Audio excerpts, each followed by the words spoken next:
Next time you're in Dollar Tree, head on over to their Crafter Square section and grab a pack of their wood planks. We're going to dupe these really cool thin tall risers I found on Pinterest. You can also use some of Dollar Tree's scrap wood pieces for this, but my Dollar Tree didn't have any this particular day, so we're going to be rolling on with these. Feel free to use whatever wood you would like for this idea and remix it to what works best in your home.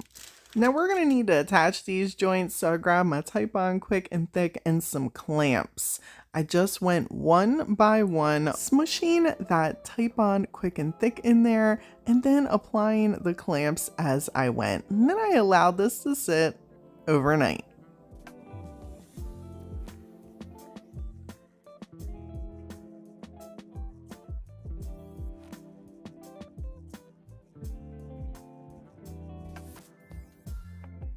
I used about 9 of these little planks, and when it was all dry, I grabbed some of my little snowmen that I collect from Dollar Tree around the Christmas time and some beads. I wanted these to be tall, you know what I'm saying? And those snowmen were not going to cut it. But sometimes I get ideas and don't really think things out very well.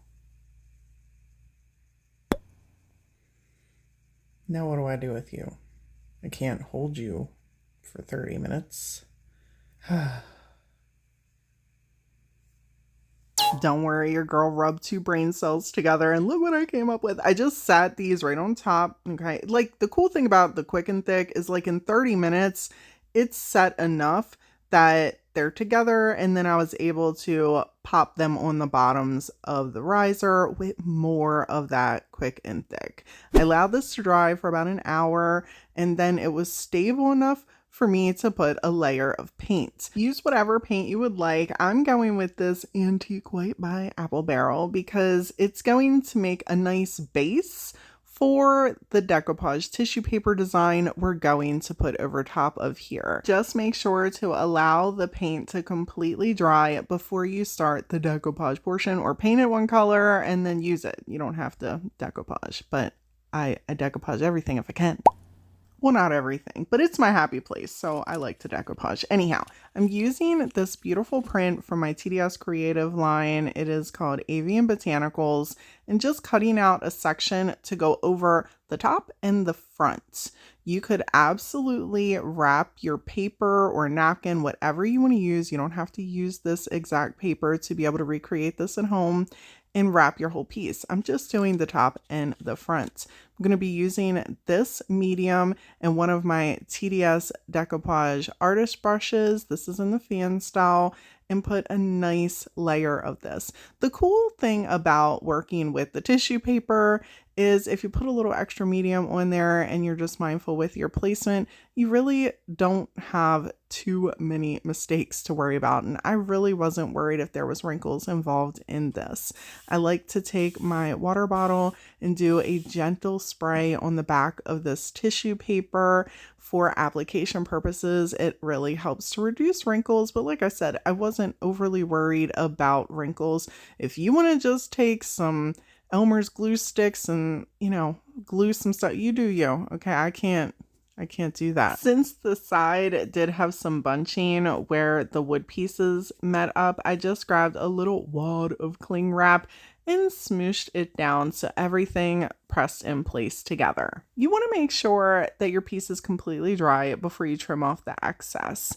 This will allow a clean break whenever you're using a sander like I am right here to make sure everything is nice and tidy all around the edges. If you want to finish it up with some antique wax or some white wax, you go right ahead. I'm going to leave mine just as it is and add a layer of sealer on the top. I really love how this dupe turned out.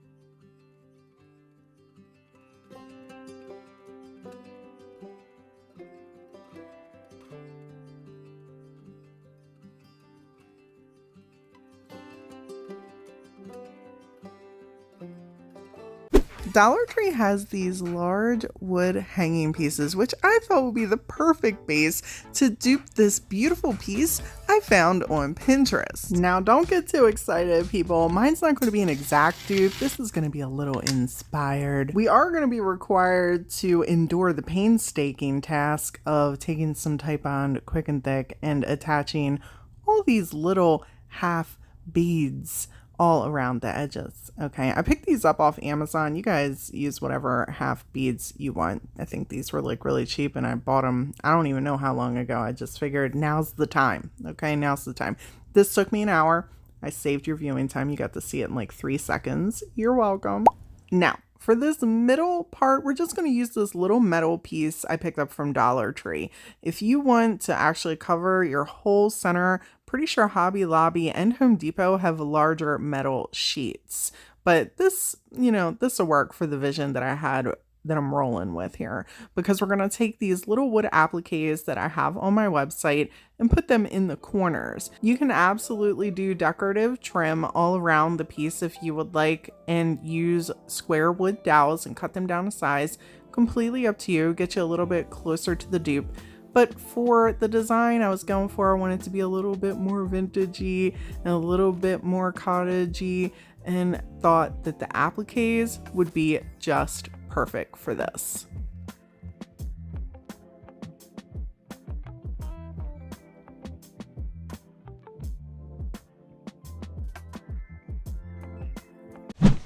I allowed everything to dry for a couple of hours, and Type-On Quick and Thick always dries clear, so keep that in mind if you got like some smushed around the edges. For our paint colors, we're going to be using this Cottage Core colors from DIY. If you do not have a DIY retailer, I use Sammy over at Unicorn Dust Designs. Her link is usually down in my description box. I thought using the juniper as our base around these beautiful appliques would make a really nice underlay for the plaster color. But I did want the plaster to have a little bit of crunchy munchies going on in there, so I added some of my calcium carbonate. Now I picked this up off Amazon. For anyone that's about to ask where I get it from, just good old Amazon, and mix this together. You do want to make sure that you mix it fairly well, because if not, you'll have little poofs of carbon. You'll have little poofs, okay, of the calcium carbonate when you're painting. So make sure you mix it up really well. This is just going to add like a thicker base. You could use baking soda if you want. I really like this stuff. I just appreciate the texture that it gives. I like mixing it with the baking soda as well. That's a really cool texture too. I applied a nice layer to everything and made sure to dust those appliques really good.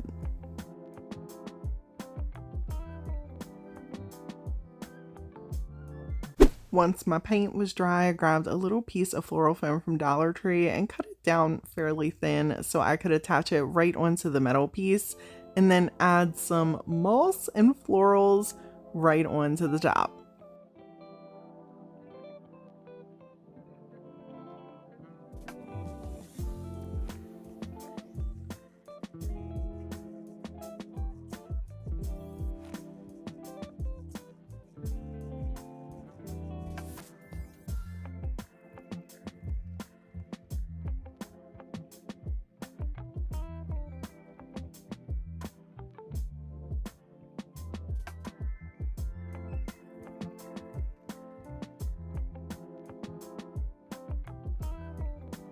I'm always up for a good scrapwood dupe, and I love these pieces that I found on Pinterest, so I went to Dollar Tree and grabbed these little square scrapwood pieces. And if you don't like these, people, grab whichever ones you want from Dollar Tree. They have a great selection of pieces for you to be able to dupe this with. I had these little frame pieces in my stash. If you don't have something like this, you could even grab the little photo frames from Dollar Tree. They would work for this too. I sanded down the rough edges and then grabbed myself a little painter's stick and one of my clay tools to kind of score in lines to make it look like little slats of wood. This wood from Dollar Tree is really, really easy to make imprints on. It's not very solid, so it didn't take a lot of pressure for me to have the lines in there. You don't have to do this. I just decided to pop these in here. It is completely optional. I use my antique Waverly wax to put a nice coat all over both of these pieces. If you have a baby wipe, that's a good way to spread the antique Waverly wax around. I'm out of those, so I like to take my spray bottle and give my paper towel a little spritzy spritz.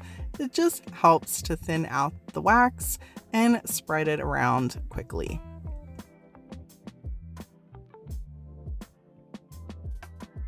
For the little frames, I'm just going to take some of my Dixie Belle Gold Gilding Wax and apply a thin coat all over both of them.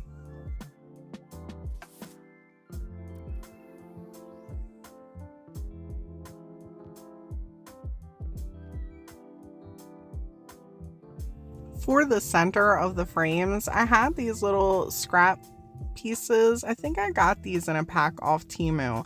If I'm honest, I have no idea. They're just in my paper stash. I thought they would mimic our dupe fairly close and cut out sections and attach them in the frame with some tacky glue.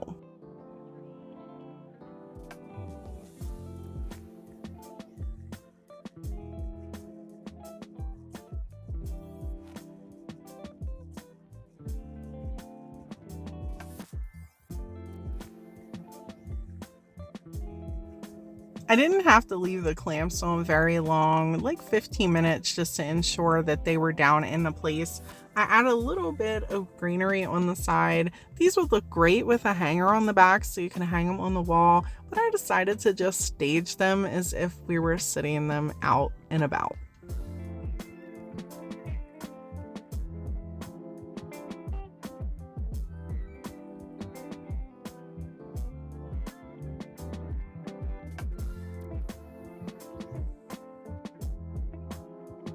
I was inspired to take this look I found on Pinterest and transform some of Dollar Tree's mini candles. First up, we're just gonna tie off the top of these with some painter's tape. And people, don't feel like one size or one strip fits all. Sometimes you need to use a couple. It is circular. You might not get it exactly perfect on the first try, and that's okay.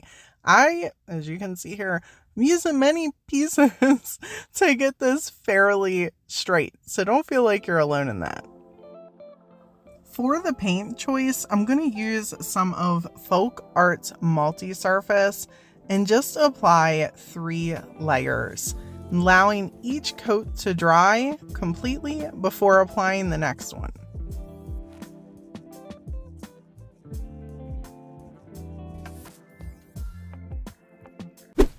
When the last layer is dry, we're going to take Mod Podge and put a thin coat over top of where we painted.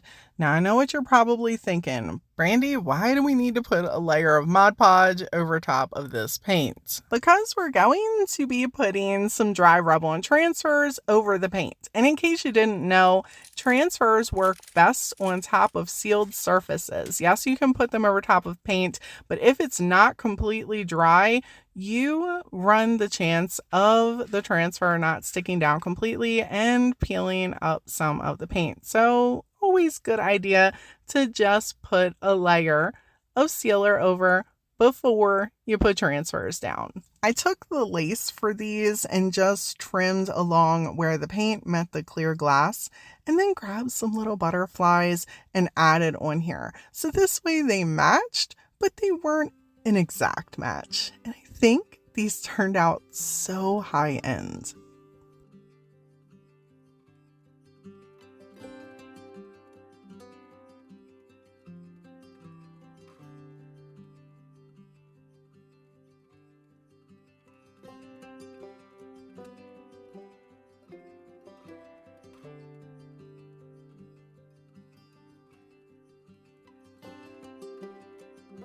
Now, I couldn't just do one of these. I had to bust out a mason jar and some more painter's tape and trim these off. I wanted to create more of a closer exact dupe, not an exact, but you guys get where I'm going.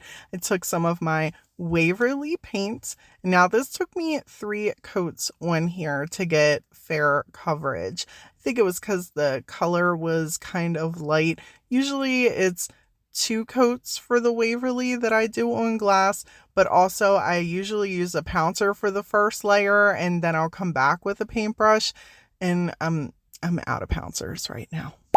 When you're all done, grab you some Mod Podge so you can put a layer over top of your paint.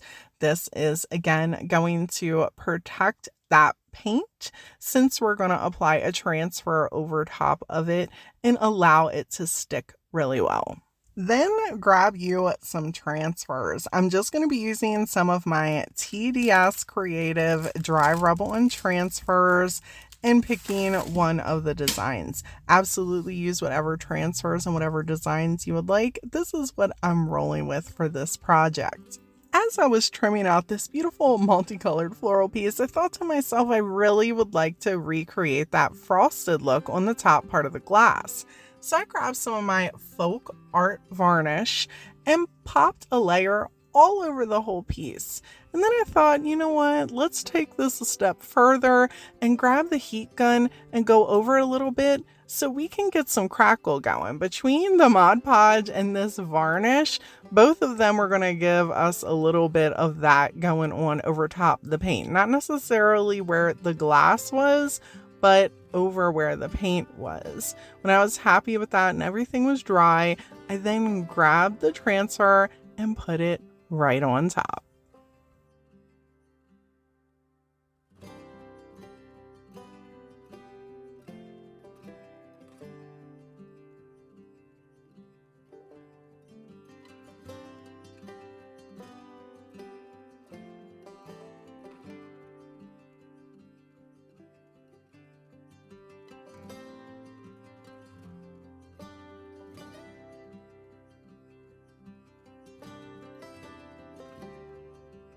If you're looking for more Pinterest dupes, check out this video right here. And as always, people, thank y'all so much for hanging out with me today.